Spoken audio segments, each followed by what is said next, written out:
ನಮ್ಮ ಶತ್ರು ಇದನ್ನಲ್ಲ, ಆತನನ್ನು ನಾವು ಯಾವತ್ತೂ ಬಲಹೀನನೆಂದು ಎಣಿಸಬಾರದು. ಆತನು ಬಲಿಷ್ಠನು. ಲೋಕದಲ್ಲಿರೋರ್ಗಿಂತ ನಮ್ಮಲ್ಲಿರೋರು ಹೆಚ್ಚಾಗಿದ್ದಾರೆ ಬೇರೆ. ಆತನ ಹೇಳೋದೇನೆಂದ್ರೆ, ನಮ್ಮ ಶತ್ರು ಆಗಿರುವಂತಹ ಆ ಸೈತನನ್ನು ಯಾವತ್ತೂ ನಾವು ವೀಕ್ ಆಗಿ ಆತನನ್ನು ಆಲೋಚನೆ ಮಾಡಬಾರ್ದು ಬೇರೆ. ಆತನು ಭಯಂಕರವಾದಂತಹ ಟ್ಯಾಲೆಂಟೆಡ್ ಇರುವಂತಹ ಯೂನಿವರ್ಸಲ್ ವಿಲನ್. ಆತನು ಸಾಮಾನ್ಯವಾದ ಘಟಸರ್ಪನಲ್ಲ. ಆತನು ಪ್ರಪಂಚವನ್ನು ನುಂಗಿರುವ ಆತನು ಇನ್ನೆಂತ ದೊಡ್ಡ ಹಾವಿರ್ಬೋದು ಆತನ ಬೇರೆ.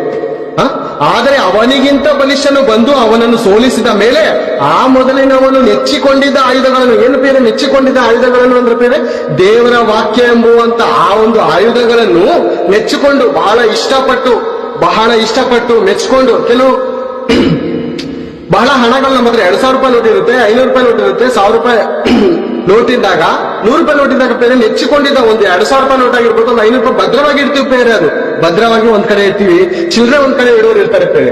ಅದೇ ರೀತಿ ಈ ಭದ್ರವಾಗಿ ಇಟ್ಟುಕೊಂಡಿದ್ದ ಈ ಆಯುಧಗಳನ್ನು